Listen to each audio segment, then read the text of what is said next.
Assalamu alaikum, dear friend. Today I discuss the self-assessment of health and safety part 6. It's the last part of the health and safety. Dear friend, I discuss all the question in Bengali for our better understanding. Now I go through all the question on by one. First question. Work related accident and disease. 293. Does the facility record work-related accident and disease and report them to the competent authority in line with legal requirement? Yes বা no? এই কোশ্চেনে দুইটা জিনিস চাওয়া হয়েছে। একটা হলো work related accident এবং ডিজিজের রেকর্ড রাখা হয় কিনা, আর একটা হলো এই রেকর্ডগুলো কম্পিটেন্ট অথরিটি মানে সংশ্লিষ্ট কর্তৃপক্ষকে পাঠানো হয় কিনা in line with legal requirement, আইনের প্রয়োজনীয়তা অনুযায়ী। যদি আইনে বলে যে এই অ্যাক্সিডেন্টগুলো পাঠাতে হবে, সেটা আমরা পাঠাই। তাহলে আমরা একটু দেখি আইনে কি বলেছে। বাংলাদেশ শ্রম বিধিমালা যদি বিধি 69 এবং 70 আমরা দেখি, তাহলে আমরা ক্লিয়ার হবো যে কোন কোন অ্যাক্সিডেন্টগুলো কোথায় পাঠাতে হয় এবং কখন পাঠাতে হয়। তো আমি একটু সংক্ষেপে বর্ণনা করি, কারণ এসএলসিবিতে গিয়ে আসলে বিধির পুরোপুরি ব্যাখ্যা দিয়ে অনেক সময় ব্যাপার। তো আমি একটু সংক্ষেপে বলি। সেটা হলো, আমরা নর্মালি বুঝে থাকি যে অ্যাক্সিডেন্ট, যদি সাধারণত জিজ্ঞাসা করে যে অ্যাক্সিডেন্ট কয় ধরনের, তো বলা হয় যে মেজর, মাইনর, ক্রিটিক্যাল। কিন্তু লেবার লতে মেজর, মাইনর, ক্রিটিক্যাল হিসেবে তারা ব্যাখ্যা দেননি। লেবার বিধি 70 এবং 69 যেটা বলা হয়েছে, অ্যাক্সিডেন্টকে বলা হয়েছে মাইনর অ্যাক্সিডেন্ট, আর একটা হলো fatal accident. Normally minor accident আর একটা ফেটাল অ্যাক্সিডেন্ট। মাইনর অ্যাক্সিডেন্ট কোনটা? যে অ্যাক্সিডেন্টের কারণে 48 ঘন্টা থেকে 20 দিন পর্যন্ত কোনো শ্রমিককে কাজে অনুপস্থিত না থাকার যুক্তিসঙ্গত কারণ থাকে। মানে এমন একটা দুর্ঘটনা ঘটছে, এমন একটা অ্যাক্সিডেন্ট হয়েছে যাতে সে 2 দিন থেকে 20 দিন পর্যন্ত ছুটি নিতে হচ্ছে, অনুপস্থিত থাকতে হচ্ছে। এই ধরনের অ্যাক্সিডেন্টকে তারা মাইনর অ্যাক্সিডেন্ট হিসেবে আখ্যায়িত করছে। আর যদি 20 দিনের বেশি ছুটি কাটাতে হয়, 20 দিনের বেশি অ্যাবসেন্ট থাকতে হয়, 20 দিনের অথবা মৃত্যু ঘটে, সে ধরনের অ্যাক্সিডেন্ট ফেটাল হিসেবে বর্ণনা করছে। অ্যান্ড মাইনর যদি অ্যাক্সিডেন্ট হয়, তাহলে আমরা কী করবো? মাইনর অ্যাক্সিডেন্ট ঘটার পরবর্তী 2 কর্মদিবসের মধ্যে ফর্ম 27 অনুযায়ী আপনাকে মহাপরিদর্শক মানে কলকারখানা এবং সংশ্লিষ্ট জেলা প্রশাসকের নিকটে সংবাদ প্রদান করতে হবে। মানে ফর্ম 27 অনুযায়ী লিখিতভাবে তাকে জানাতে হবে। আর যদি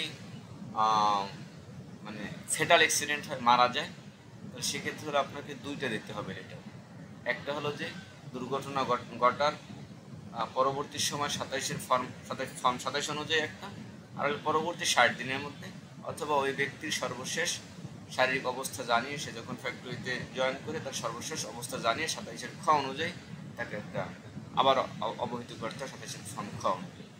এই হলো রিপোর্ট সংরক্ষণ। আর বিস্তারিত জানার জন্য আপনি বিধি 69 এবং 70 একটু আরও দেখে নিতে পারেন। 294 were record of all work-related injuries, fatalities, accident and incident detained for at least 12 months. কাজ সম্পর্কিত আঘাত, মৃত্যু, দুর্ঘটনা ঘটনার প্রিভিয়াস 12 মাসের সমস্ত কিছু কি রেকর্ড রাখা হয়েছে? ইয়েস, রাখা। কারণ হলো যত ধরনের ফ্যাক্টরিতে ইঞ্জুরি হয়, ফ্যাটালিটিস হয়, অ্যাক্সিডেন্ট হয়, ইনসিডেন্ট হয়, সবই রেকর্ড রাখা হয়। আমরা অ্যান্সার দেবো yes. 295 number of work-related fatalities and injuries that result in at least 3 days of absence। মানে কর্মক্ষেত্রে, কারখানায় ওয়ার্ক রিলেটেড যে ইঞ্জুরিগুলো আছে, সেক্ষেত্রে অ্যাটলিস্ট অন্তত 3 দিন পর্যন্ত অনুপস্থিত থাকতে হয়েছে এমন সংখ্যা কত? মানে হলো আপনার প্রতিষ্ঠানে একটা অ্যাক্সিডেন্ট হয়েছে, একটা ওয়ার্কার ইঞ্জুরি হয়েছে, তাহলে সর্বনিম্ন 3 দিন, অ্যাটলিস্ট অন্তত 3 দিন, 3 দিনের বেশি হতে পারে, কমপক্ষে অ্যাটলিস্ট 3 দিন, তার বেশি হতে পারে 3 দিন, 4 দিন, 5 দিন, 7 দিন, 7, যাই হোক না কেন, এর বেশি হতে পারে। কমপক্ষে 3 দিন পর্যন্ত অনুপস্থিত থাকতেছে এমন দুর্ঘটনার সংখ্যা কত? যদি 2 জন হয় তাহলে 2 লিখবেন, 3 দিন হলে 3 লিখবেন। মানে সর্বনিম্ন 3 দিন অনুপস্থিত থাকতে হয়েছে এমন দুর্ঘটনার ক্ষেত্রে তার সংখ্যা চাওয়া হয়েছে। 96 number of work related injuries that result at less than 3 days। মানে এখানে বলা হয়েছে যে 3 দিনের কম অফ অ্যাবসেন্ট ফ্রম ওয়ার্কার, মানে কাজের ক্ষেত্রে কাজে অ্যাবসেন্ট থাকতে পেরেছে, মানে এমন এমন এমন সংখ্যক দুর্ঘটনা যার কারণে প্রতিষ্ঠানে 3 দিনের কম তাকে অ্যাবসেন্ট থাকতে হয়েছে, সেই সংখ্যাটা কত, মানে কোনো 2 দিন থাকতে হয়েছে বা এরকম যদি হয়ে থাকে তার সংখ্যা এখানে চাওয়া হয়েছে। তবে এখানে এসএলসিতে একটা গাইডলাইন দিয়েছে, do not include commuting injuries আর ফ্যাটালিটিস, মানে যাতায়াতের ক্ষেত্রে যে ইনজুরিগুলো হয়েছে সেটা কিন্তু আবার এই ইনজুরির সংখ্যার ভিতরে আসবে, মানে আপনার প্রতিষ্ঠানে 2 দিন পর্যন্ত মানে ইন লেস দ্যান 3 দিনের কম, তাহলে 2 দিন অনুপস্থিতি হয়েছে এমন দুর্ঘটনা ঘটছে হলো যে 2টা। তারপরে হলো যে আবার 2 দিন অনুপস্থিত থাকতে হয়েছে, পথে আসার সময় আসার ক্ষেত্রে ব্যথা পেয়েছেন, যেখানে 2 দিন অনুপস্থিত থাকতে হয়েছে, এরকম আছে 2টা। আপনি 4 বসাবেন না, 2 বসাবেন, কারণ এখানে বলেই দিয়েছে do not include commuting injuries and fatalities. এই ভিউ গাইডেন্স মানে কমিউনিটিং যাতায়াতের ক্ষেত্রে যে দুর্ঘটনা সেটা এইটার ভিতরে 296 যে কোশ্চেন আছে এখানে অন্তর্ভুক্ত হবে। 297 number of work related dangerous occurrence in the last 12 month, number সংখ্যা চেয়েছে of work related dangerous occurrence, কাজ সম্পর্কিত মারাত্মক মানে দুর্ঘটনা বা ঘটনা, যেমন কোলাপস হওয়া, তারপরে হচ্ছে পার্শিয়াল কোলাপস তো বোঝেন, পার্শিয়াল কোলাপস হওয়া, এক্সপ্লোশন মানে বিস্ফোরণ হওয়া, ইলেকট্রিক্যাল ফায়ার, আপনার কোনো একটা জায়গা কোলাপস হয়ে গেছে, ধসে পড়ছে, অথবা আংশিক ধসে পড়ছে, অথবা বিস্ফোরণ হয়েছে, অথবা ইলেকট্রিক্যাল আগুন লেগেছে, এরকম ঘটনা আছে ঘটা। ফ্যাক্টরিতে বছরে দেখা যায় ইলেকট্রিক্যাল টুকটাক আগুন যেগুলো হতে পারে, তাহলে তার সংখ্যা বসাবেন এখানে, সংখ্যা চাইছে 2টা, 1টা, 3টে। তবে একটা ব্যাপার মনে রাখবেন, যদি কোনো একটা সংখ্যা বসান তাহলে আপনাকে সেটা 3টে জিনিস করতে হবে একসাথে।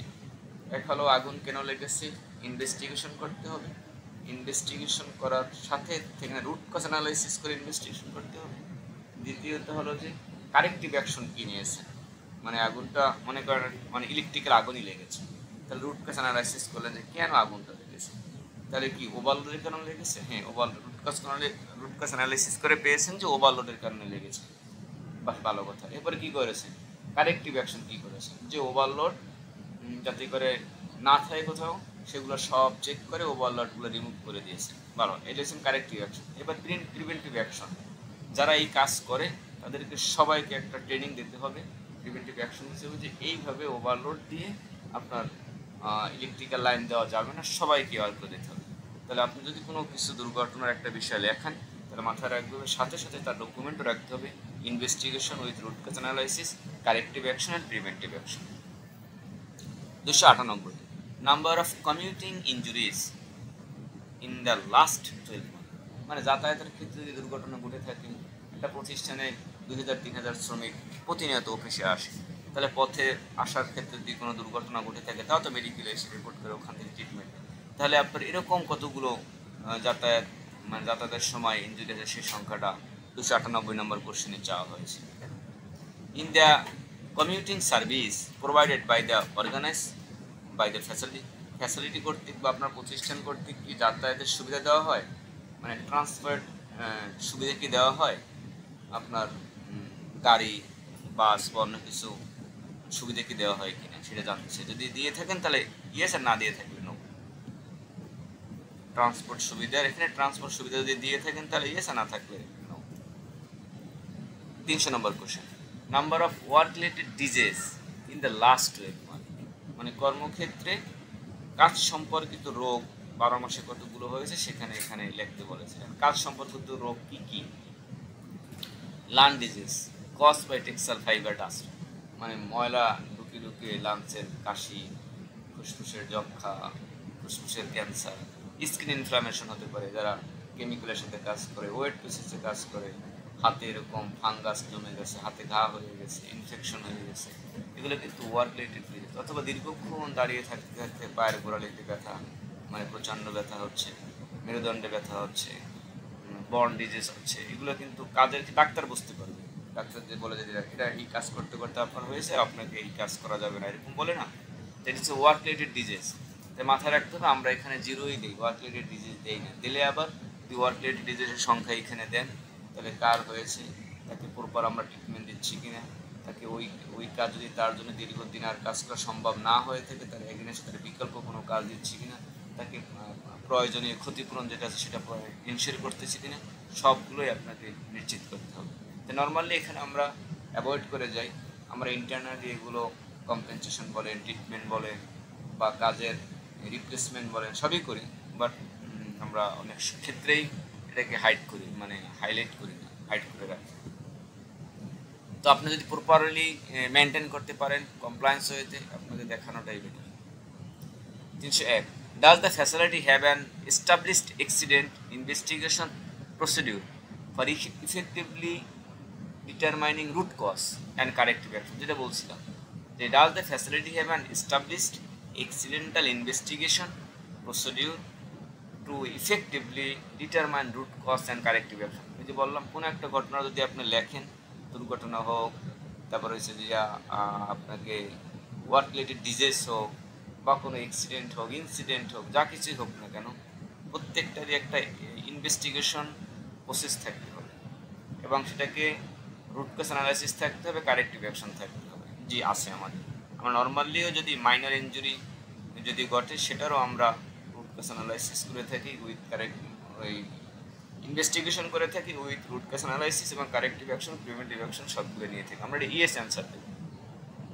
Does the facility comply with occupational safety and health related legal requirement on HABH, কারখানাটি কি এইচএবিএইচ সম্পর্কিত পেশাগত নিরাপত্তা ও স্বাস্থ্য বিষয়ক আইনগত প্রয়োজনীয়তা মেনে চলে? এখন আইনগত প্রয়োজনীয়তা লেবার লতে এইচএবিএইচ সম্পর্কে কিছু বলেনি, তবে যাতে ফ্যাক্টরি মেডিকেল থেকে ট্রান্সমিটেড ডিজিজ যাতে না আশ্রয় সেজন্য ব্যবস্থার কথা বলা হয়েছে। সেক্ষেত্রে আমার মেডিকেল সচেতন আছে, মানে কারো একজন এইচআইভি এইডস আছে সেটার মাধ্যমে যাতে আরও কোথাও না আশ্রয় সেজন্য তারা মানে সচেতন। সেটা হলো একই সুই বিভিন্ন জনকে ইউজ করে না, অথবা মেডিকেল ইকুইপমেন্ট প্রপারলি হাইজেন ওয়েতে মেনটেন করা হয়, প্রপারলি হাইজেন ওয়েতে পরিষ্কার করে তারপরে অন্যজনকে যদি ব্যবহার করে, যেমনি এটা থার্মোমিটার, একজনের জ্বর মাপলো সেটা আবার সুন্দর করে মুছে মানে জীবাণুমুক্ত করে আর একজনকে দেওয়া হয় জ্বর মাপার জন্য, এটা মেডিকেল করে থাকে। এবং এইচআইভি এইডস জন্য আমরা যেটা করি সেটা হলো যে সব ওয়ার্কারদের এইচআইভি এইডস সম্পর্কে প্রশিক্ষণের আওতায় আনা হয়, অ্যাওয়ার করা হয়, এটা আমরা ইয়েস দেবো। জি, এবারে সে contractor safety, does the facility use contractor personnel to perform maintenance কাজ করার জন্য কি আপনারা কন্ট্রাক্টর ওয়ার্কার নিয়ে থাকেন?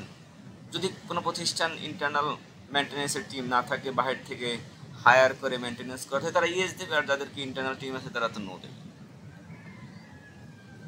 আর অনসাইট ক্যান্টিন ইন্ডিয়ানের লিগা রিকোয়ারমেন্ট, আইনের প্রয়োজনীয়তা অনুযায়ী কি অনসাইট ক্যান্টিন আছে ফ্যাসিলিটিতে? ইয়েস আছে, সব জায়গাতেই মোটামুটি ক্যান্টিন আছে, যাদের মিনিমাম 100 শ্রমিক কাজ করে সেখানে একটা ক্যান্টিনের ব্যবস্থা থাকতে হবে।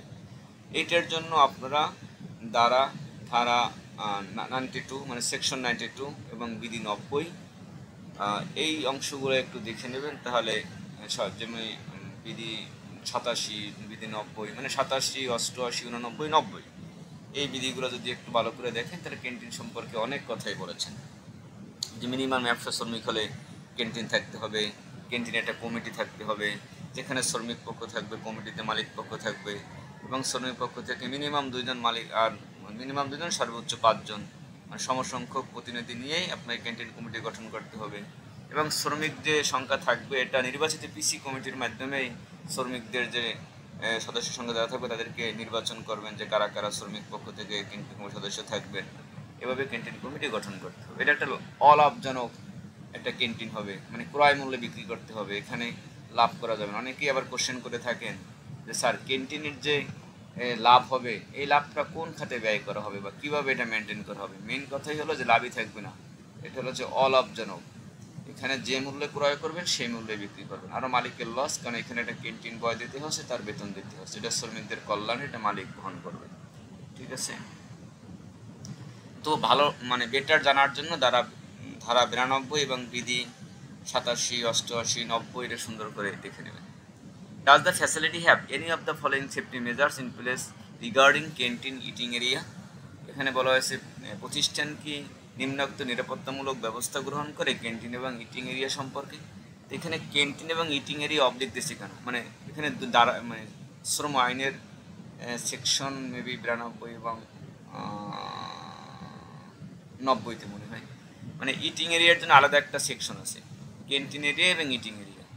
তাহলে বলা হয়েছে ক্যান্টিন এরিয়া এবং ইটিং এরিয়া যদি দুইটা মিলিয়েই, মানে ক্যান্টিন এরিয়াতে যদি আপনার 20% সিটিং ক্যাপাসিটি থাকে, তা আলাদা করে আবার ইটিং এরিয়ার জন্য যে সিটিং অ্যারেঞ্জের কথা বলা আছে সেটার প্রয়োজন নেই, যে কারণে এটা ক্যান্টিন এবং ইটিং এরিয়া মূলত একসাথেই থাকে, এই জন্য এটি একসাথে কোশ্চেনটা করা হয়েছে।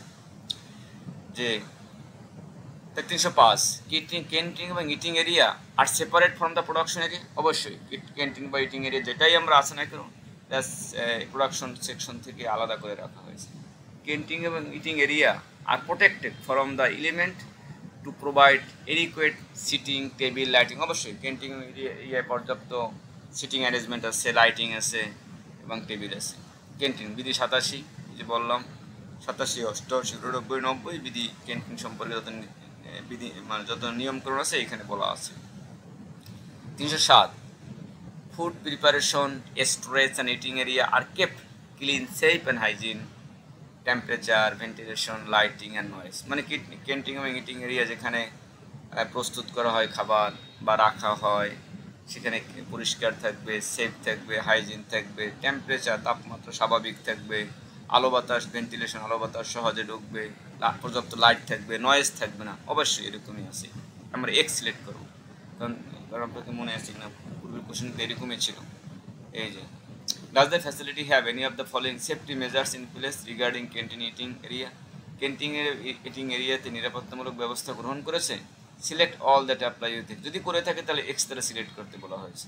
তাহলে আমরা এই যে canteen eating area separate from the production floor, canteen seating area production floor থেকে আলাদা, আসলে আলাদা, ইয়েস। তাহলে আমরা কী করবো, এক্স সিলেক্ট করবো, কারণ যদি select all that apply with, যদি আমরা করে থাকি তাহলে এক্স সিলেক্ট করবো, জি আমাদের আলাদা করা আছে তাই আমরা এক্স সিলেক্ট করেছি। তেমনিভাবে যেটা সিটিং এরিয়া আছে, টেবিল আছে, লাইট আছে, সেটা আমরা এক্স সিলেক্ট করেছি। এখানেও মানে পর্যাপ্ত টেম্পারেচার স্বাভাবিক আছে, আলো বাতাস ঢুকে, নয়েজ নাই, তাহলে আমরা এক্স সিলেক্ট করব।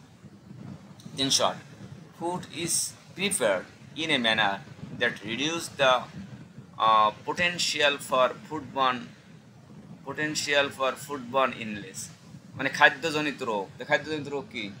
পেটের পীড়া, বমি হওয়া, আমাশা হতে পারে, ডায়রিয়া হতে পারে। খাবারটা কি এমনভাবে প্রস্তুত করা হয় যে এইসব রোগগুলোকে নিয়ে কমিয়ে আনে? অবশ্যই, কারণ আমাদের খাদ্যটা হাইজিন ওয়েতেই তৈরি করা হয়, যেটা খেলে এই এমন কোনো খাবার প্রোভাইড করা যাবে না যেটা খেলে বমি হয়, যেটা খেলে ডায়রিয়া হয়, যেটা খেলে কলেরা হবে, যেটা খেলে আমাশা হবে না। ওই খাবারগুলো মানে এগুলো খাদ্যজনিত অসুস্থতার সম্ভাবনাকে হ্রাস করে। ঠিক আছে, এটা এক্স সিলেক্ট করবো। 309, ফুড সার্ভিস ওয়ার্কার রিসিভ করে annual medical examination to ensure they are healthy and free from communicable disease. জি, যারা খাবার সরবরাহ করে এদেরকে বাৎসরিক মেডিকেল চেক আপ করা হয় যে তারা ফ্রি ফ্রম কমিউনিকেবল ডিজিজ, তারা মুক্ত কি থেকে, মানে শ্বাসের রোগ থেকে। এখন মেডিকেল যারা খাবার সরবরাহ করে তার হাত দিয়ে ফাঙ্গাস থাকে, তাহলে তো মানে শ্বাসের রোগ ছড়াবে। যে খাবার রান্না করে তার শরীরে যদি হেপাটাইটিস বি থাকে, যে কোনো সময় কেটে গিয়ে ওই ব্লাড যদি ছড়ায় তো সবারই আবার হেপাটাইটিস বি হবে, হেপাটাইটিস সি হবে, অথবা এইচআইভি এইডস যদি থাকে আর তার যদি কোনোভাবে মানে হাত কেটে যায় বা রক্ত যদি মানে ছড়ায়, কমিউনিকেবল ডিজিজ যেটা, এটা তো আবার হবে সবার, এরকম না। তো সেক্ষেত্রে হলো যে তারা মানে এই রোগ থেকে মুক্ত এবং তারা হেলদি। এটা কি চেক করা হয় অ্যানুয়ালি? জি, অ্যানুয়ালি চেক করা হয়, এটা এক্স লেখো, কারণ ফুড সার্ভিস ওয়ার্কার যারা থাকবে তাদেরকে বাৎসরিক হেলথ চেক লাগবে, করা হয় X. Worker handling food are training about the following food safety and proper hygiene rule. মানে যারা এই খাবার সরবরাহ করে তাদেরকে প্রতিনিয়ত, মানে মাসে একবার হোক, 2 মাসে একবার হোক, ফুড সেফটি, খাদ্য নিরাপত্তা এবং প্রপার হাইজিন সম্পর্কে তাদেরকে ট্রেনিং দিতে হবে। কে ট্রেনিংটা দেওয়া হবে? ডাক্তার দেওয়া হবে। ক্যান্টিনে যারা কাজ করে, খাবার এরিয়াতে যারা কাজ করে, যারা খাবার তৈরি করে, যারা খাবার সার্ভ করে, সবাইকে একটা ফুড সেফটি এবং হাইজিন সম্পর্কে প্রতিনিয়ত 2 মাস পর একবার তাদেরকে মেডিকেল ডক্টর করে ট্রেনিং ইনশিওর করা হবে। 311, do food service worker have valid health sanitation certification permit as legally required? দেখেন 309 আর 311 এক সেম কোশ্চেন না। যদি মনে করতে পারেন, do the food service worker যারা ফুড মানে সেবা দেয়, ফুড সরবরাহ করে, তাদেরকে কি এই যে ভ্যালিড হেলথ স্যানিটেশন সার্টিফিকেট কি আছে? যদি আপনি স্যানিটেশন সার্টিফিকেট হিসেবে অ্যানুয়াল মেডিকেল চেক আপ দেখান, এটা কিন্তু বিট করে না। অ্যানুয়াল মেডিকেল চেক আপের জন্য 309 নম্বর কোশ্চেন আলাদাই বলেছে, রিসিভ অ্যানুয়াল মেডিকেল এক্সামিনেশন, মানে হেলথ চেক আপ যেটা রিপোর্ট দেওয়া হয়। আর এই যে 311 নম্বর যে কোশ্চেনটা বলা হয়েছে, এটা হলো তাদের জন্য ভ্যালিড হেলথ স্যানিটেশন সার্টিফিকেট বা পারমিশন। এটা দেয় হলো একমাত্র গণপ্রজাতন্ত্রী বাংলাদেশ সরকারের কোন বিভাগ? Sanitary inspector. একটু বড় করে দেখা যায়, তাহলে হলো যে জেলা স্যানিটারি ইন্সপেক্টর। এর কার্যালয় সিভিল সার্জনের কার্যালয়। প্রতিটা জেলায় দেখবেন সিভিল সার্জনের কার্যালয় আছে। সেই সিভিল সার্জনের কার্যালয় থেকে সিভিল সার্জনের কার্যালয় গাজীপুর, এখানে গাজীপুরের ভিতরে সিভিল সার্জন জেলা স্যানিটারি ইন্সপেক্টর, এখান থেকে এই সার্টিফিকেটটা দেওয়া হয়। এই সার্টিফিকেটটা দেওয়ার সময় কি থাকে, মানে এত দ্বারা প্রত্যয়ন করা যাচ্ছে যে মোহাম্মদ অমুক, তার পিতার নাম অমুক, তার গ্রাম অমুক, জেলা অমুক, তিনি সংক্রামক এবং রোগ মুক্ত, তিনি অমুক পদে কর্মরত আছেন, অমুক প্রতিষ্ঠানে এই ঠিকানায় কর্মরত আছেন। এইভাবে আমি ব্যক্তির মানে নাম যাতে না বোঝা যায় তাই এরকম ই করে দিয়েছি। তবে এইভাবে কিন্তু প্রত্যয়নপত্রটা দিয়ে থাকে। তবে এটা আপনাদেরকে সিভিল সার্জনের কার্যালয় থেকে ক্যান্টিন বয় যে কয়জন আছে তাদের সবার কালেক্ট করতে হবে। চাইল্ড কেয়ার নিয়ে আসলে তেমন কিছু নয়। চাইল্ড কেয়ার সবাই জানি, খুব ইজি কিছু question. Are one side child care facilities in with legal requirement. প্রতিষ্ঠানে কি ওয়ান সাইডে চাইল্ড কেয়ার ফ্যাসিলিটি আছে? অবশ্যই চাইল্ড কেয়ার ফ্যাসিলিটি আছে, ইয়েস, যদি মানে ফিমেল এমপ্লয়ি থাকে। তো এটার জন্য ধারা 94 এবং বিধি 94-95 একটু দেখে নেবেন। আমরা নর্মালি দেখার সময় পাই না, তারপর একটু দেখবেন, মাঝে মাঝে দেখতে পাই যে কী কী বিষয়গুলো আছে এবং চাইল্ড কেয়ারে মিট করে কিনা। আমরা একটু দেখিয়ে এসেছি যে কী কী কোশ্চেন আছে চাইল্ড কেয়ার সম্পর্কে। Does the facility have any of the following measures in place regarding on-site child care? Facility কি মানে প্রতিষ্ঠানের চাইল্ড কেয়ার সম্পর্কে নিম্নোক্ত ব্যবস্থাগুলো নিয়েছেন? Select all that apply. যদি নিয়ে থাকেন তাহলে এক্স সিলেক্ট করছেন। Child care facility are on the ground floor, child care facility কি গ্রাউন্ড ফ্লোরে? যদি হয়ে থাকে তাহলে এক্স সিলেক্ট করতে হবে, গ্রাউন্ড ফ্লোরে থাকে। 314 child care facility are keep clean, safe and hygiene. Child care facility কি পরিষ্কার থাকে, সেফ থাকে, হাইজিন থাকে? এখানে সেফ হাইজিন বলতে বোঝানো হয়েছে টেম্পারেচার, ভেন্টিলেশন, লাইটিং বা নয়েজ। অবশ্যই তাপমাত্রা স্বাভাবিক থাকে, ভেন্টিলেশন থাকে, আলো বাতাস ঢুকে, লাইট থাকে, নয়েজ থাকে না, এই বিষয়ে এখানে বলা হয়েছে। 315 child care facilities R provided with adequate supplies and infrastructure. এখন চাইল্ড কেয়ার ফ্যাসিলিটি থেকে পর্যাপ্ত সাপ্লাইস এবং ইনফ্রাস্ট্রাকচার বলতে বোঝাচ্ছে ফুড, রিক্রিয়েশনাল আইটেম মানে খেলাধুলার item, washroom facilities, fitting area. অবশ্যই চাইল্ড কেয়ার ফ্যাসিলিটি বাচ্চাদের লতে যে খাবারের ব্যবস্থা করা বলা হয়েছে, তাদেরকে খেলাধুলার জন্য খেলনা, দোলনা যেগুলোই থাকুক না কেন, খাট এগুলো আছে কিনা, ওয়াশরুমের ফ্যাসিলিটি আছে কিনা, ফিডিং এরিয়া আছে কিনা, এটা যে আমাদের আছে। এটা বিশেষ করে বিধি 94-95-তে চাইল্ড কেয়ারে কী কী জিনিস থাকতে হবে এখানে লেখা আছে, যে আমরা এক্স সিলেক্ট করবো, যেগুলো আমাদের সবই আছে। Child care staff go through an appropriate pre work screening process.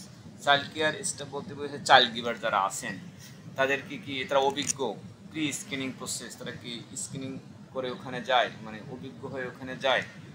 হ্যাঁ অবশ্যই, মানে অভিজ্ঞ লোক দেওয়া হয়, অথবা তাদেরকে প্রশিক্ষণ দিয়ে চাইল্ড কেয়ার সম্পর্কে বিভিন্ন প্রতিষ্ঠান ট্রেনিং দিয়েছেন, যেমনি ফুলকি দিয়ে থাকেন 7 দিন ব্যাপী একটা কেয়ার গিভার ট্রেনিং দিয়ে থাকেন, এটাও থাকলে হবে। অথবা অন্য কোনো অথরাইজ এনটিটি যদি ট্রেনিং দিয়ে থাকেন সেখান থেকে ট্রেনিং নিলেও হবে।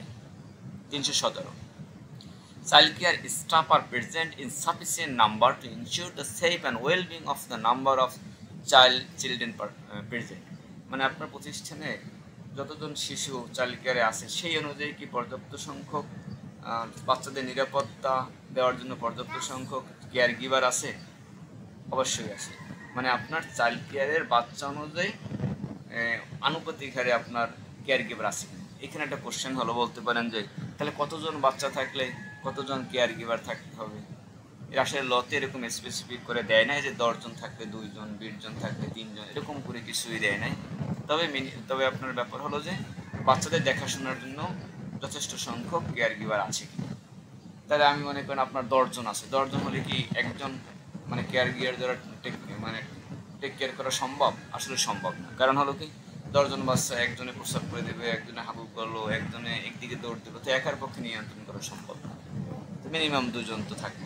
এখন কোশ্চেন হলো 17 নম্বর কোশ্চেন, বলতে পারেন যে তাহলে আমার 2টা বাচ্চা আছে, একজন কেয়ার গিভার তো যথেষ্ট, তাই না? আমি বলবো না, একজনও যথেষ্ট না।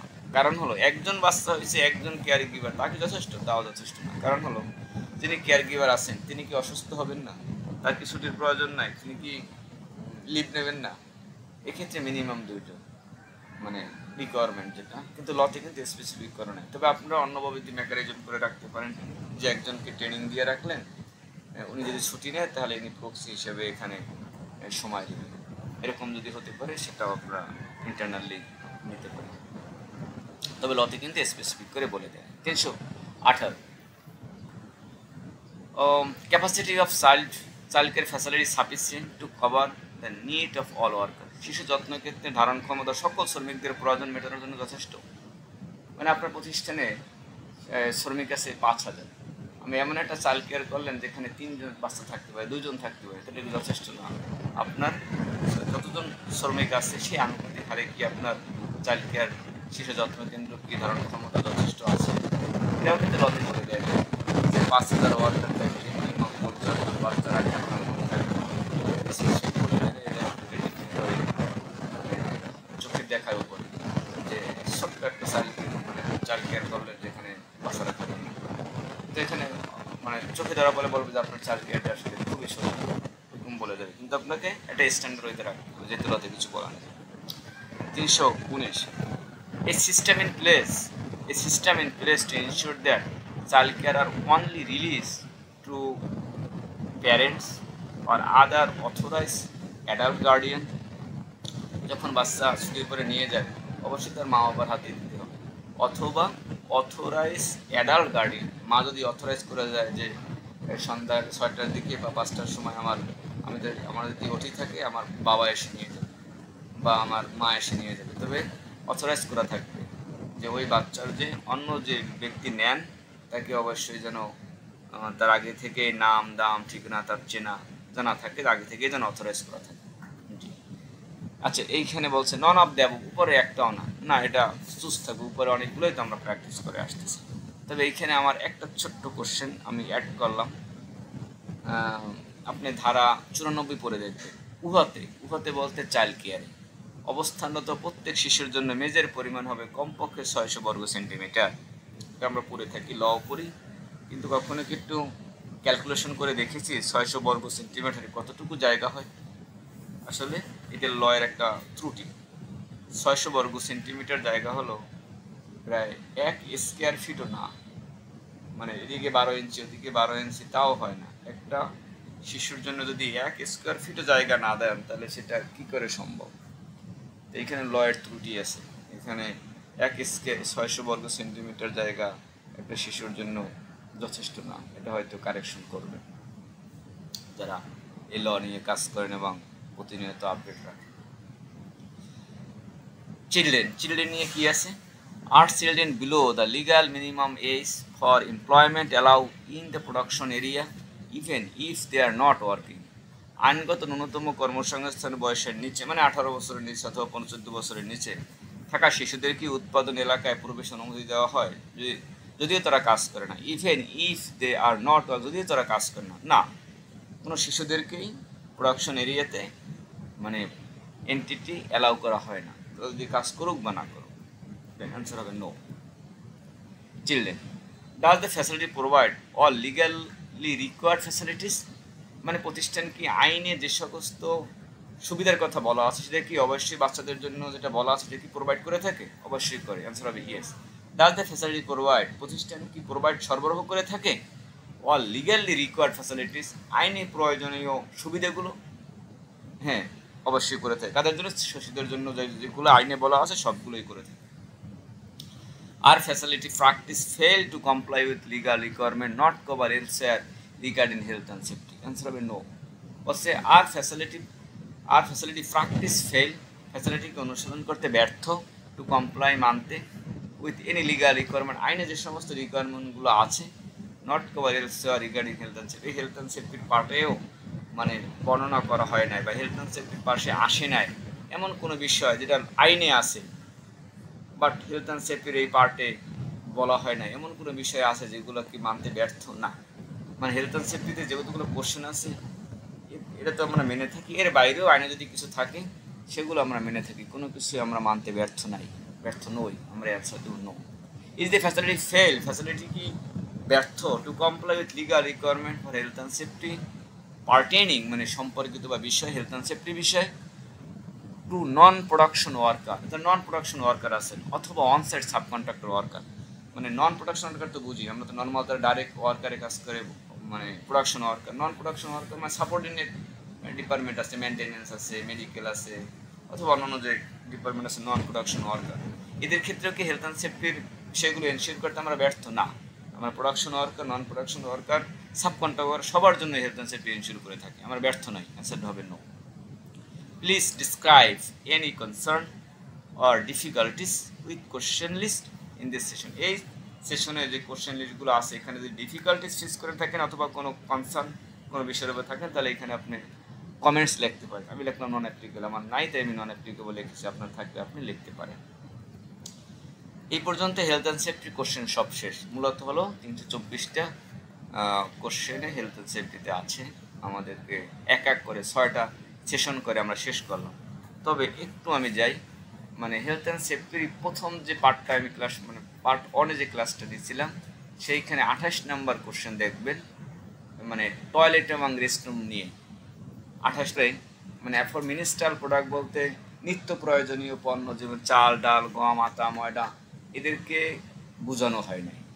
অ্যাফোর্ডেবল মিনিস্ট্রাল প্রোডাক্ট বলতে বোঝাইছে মানে মেয়েদের যে প্রতি মাসে যে নেপকিনের প্রয়োজন হয়, যে মিনিস্ট্রাল যে মাসিক যে পণ্যটা প্রয়োজন হয়, মিনিস্ট্রাল প্রোডাক্ট যেটা বলা হয়, মাসিক পণ্য যেটা বলা হয়, তাদের কি বলা হয় ওটাকে প্যাড বলা হয়, প্যাড। এই প্যাডের কথাই বলা হয়েছে। এটা কি সাশ্রয়ী মূল্যে প্রতিষ্ঠানে পাওয়া যায়? যদি আপনারা শ্রমিকদেরকে এই প্যাড প্রতিষ্ঠান থেকে প্রতি মাসে সাশ্রয়ী মূল্যে মানে ক্রয় মূল্যে তাদেরকে দিতে পারেন তাহলে ইয়েস দেবেন, আর না হলে নো থাকবে। এটা কীভাবে দিতে পারেন? এই প্যাডটা আপনি মেডিকেলে রাখতে পারেন, মানে পর্যাপ্ত পরিমাণ প্যাড রাখতে পারেন মেডিকেলে, সেখান থেকে তারা সাশ্রয়ী মূল্যে কিনে নেবে যদি তাদের প্রয়োজন হয় এমার্জেন্সিতে। এখন হঠাৎ করে কোনো একটা ফিমেল ওয়ার্কারের এটা প্রয়োজন হলো, তো সে গেট পাস করবে, বাইরে যাবে, কোনো একটা ফার্মেসি যাবে, ওখান থেকে কিনবে, তারপর আবার ফ্যাসিলিটিতে আসবে, সে এটা ব্যবহার করবে, তো এটা অনেক মানে হ্যাসেল তাদের ক্ষেত্রে। আপনারা প্রয়োজনীয় সংখ্যক এই মিনিস্ট্রাল প্রোডাক্টটা মেডিকেলে রাখতে পারেন, যদি কোনো এমার্জেন্সিতে কারো হয় সে মেডিকেলে থেকে ন্যায্য মূল্যে মানে অ্যাফোর্ডে কিনে এটা ব্যবহার করবে। 28 নম্বর কোশ্চেনটা মানে মিনিস্ট্রাল প্রোডাক্ট বলতে নিত্য প্রয়োজনীয় দ্রব্য চাল, ডাল, গমকে বোঝানো হয় না, এখানে বোঝানো হয়েছে হলো প্যাডকে বোঝানো হয়েছে। ঠিক আছে, এই ছিল হেলথ অ্যান্ড সেফটির সব কোশ্চেন। আমরা নেক্সট সেশনে গিয়ে হেলথ অ্যান্ড সেফটির পরে মেবি আছে টার্মিনেশন রয়েছে, আমরা টার্মিনেশন রয়েছে ওই বিষয়টি নিয়ে আলোচনা করব। সবাইকে ধন্যবাদ, আসসালামু আলাইকুম।